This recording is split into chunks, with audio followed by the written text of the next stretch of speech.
Classified on topic 1, states of matter. This question from November 2017, variant 1, question number 2. The graph shows how the temperature of a substance changes as it is cooled over a period of 30 minutes. The substance is a gas at the start, so this is a cooling curve. Here we have a gas, and here we have liquid, and here solid.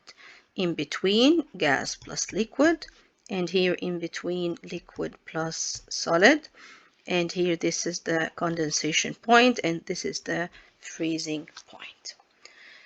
Each letter on the graph may be used once, more than once, or not at all. Which letter S, T, V, W, X, Y, or Z shows when the particles in the substance have the most kinetic energy? The most kinetic energy, in other words, mean in the gaseous state. So which letter in the gaseous state? Letter S. The particles in the substance are furthest apart, the same, which means gaseous state. So which letter? S as well. The substance exists as both a gas and a liquid. Here it is letter V. Use the graph to estimate the freezing point of the substance. So what is the freezing point of the substance? We have to draw a line from this point to the temperature on the y-axis to check the freezing point. So here 100 and 150, in between 125. So here the value of the freezing point in between 130 and 145. So the value is any value ranging from 130 to 145 degrees Celsius is correct. Name the change of state directly from solid to gas. What do we call this process? Solid to gas without passing through the liquid state. This is the sublimation process.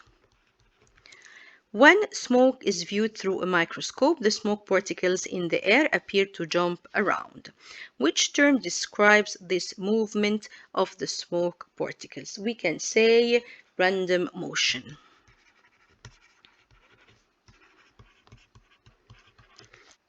If you check the marking scheme for this question, you will find it's written Brownian motion. But the Brownian motion is removed from the new syllabus. So just write random motion. Explain why the smoke particles move in this way, and this question is out of 2 marks. So we have to mention 2 points. Why the smoke move this way? Because air molecules hit the smoke particles. This is point number 1. Point number 2, and the bombarding particles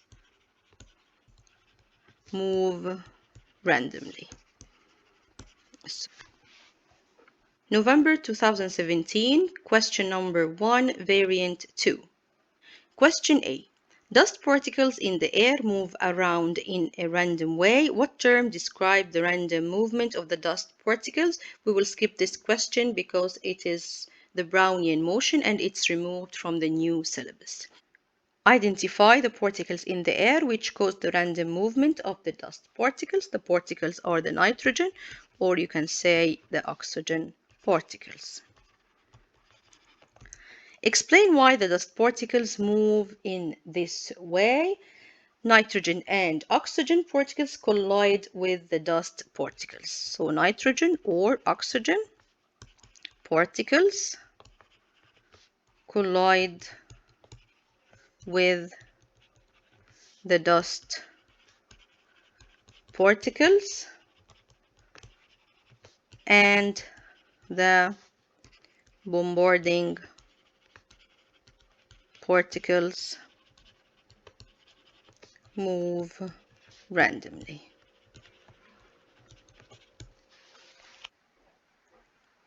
When chlorine gas is put into a gas jar, it spreads out to fill the gas jar. When bromine gas is put into a gas jar, it also spreads out to fill the gas jar. the process takes longer for bromine gas than for the chlorine gas. So we have here bromine gas and chlorine gas. The process takes longer for the bromine gas. What term describes the way the gas particles spread out? The gas particles spread out by diffusion. Use data from the periodic table to explain why bromine gas takes longer to fill a gas jar than the chlorine gas. So we have to use the periodic table. If we check the periodic table, we will find that the relative atomic mass of the bromine is equal to 80, while the relative atomic mass of the chlorine is 35.5. So the relative molecular mass of the bromine is equal to 160, and the relative molecular mass of the chlorine is equal to 71. So the answer here is that bromine has a relative molecular mass of 160 and chlorine has a relative molecular mass of 71. So heavier bromine molecules diffuse more slowly. Explain why increasing the temperature increases the rate at which the gas particles spread out. What happens when we increase the temperature? When we increase the temperature, the particles have more energy and move faster. So the particles have more energy and move faster. 2017, variant 3, question number 7. Carbon and silicon are elements in group 4 of the periodic table. Carbon dioxide from the air moves into green plants and is converted into carbohydrates. Name the process by which carbon dioxide molecules move through the air into green plants. By diffusion process. Explain why silicon oxide cannot move through the air in the same way that carbon dioxide can. Because silicon oxide is a solid and solids cannot diffuse. On the other hand, the carbon dioxide is a gas. The silicon oxide is a solid and solids cannot diffuse. On the other hand, CO2 is a gas.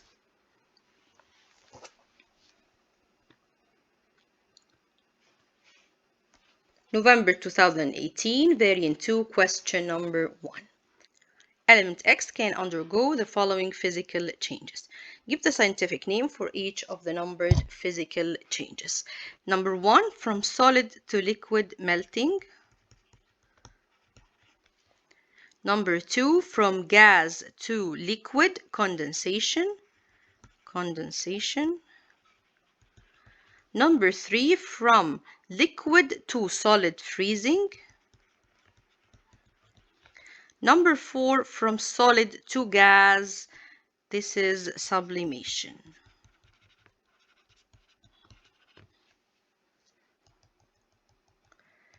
Explain why the changes shown are physical changes. Why these changes are physical changes? Because no new substances are made. Physical change means no new substance is made. Because no new substances are made. One difference between boiling and evaporation is the rate at which the processes occur. State one other difference between boiling and evaporation. So we need to mention a difference between boiling and evaporation. So here we have evaporation and here we have boiling. So what's a point of comparison other than the rate at which they occur? Evaporation occurs at any temperature. It occurs at any temperature. maybe room temperature. On the other hand, boiling occurs at a specific temperature, which is the boiling point. Describe the separation, arrangement, and motion of particles of element X in the solid state. In the solid state, first, the separation. Are they touching? Yes, they are touching each other's. What about the arrangement? They have a regular arrangement, regular pattern. What about motion? They vibrate in position.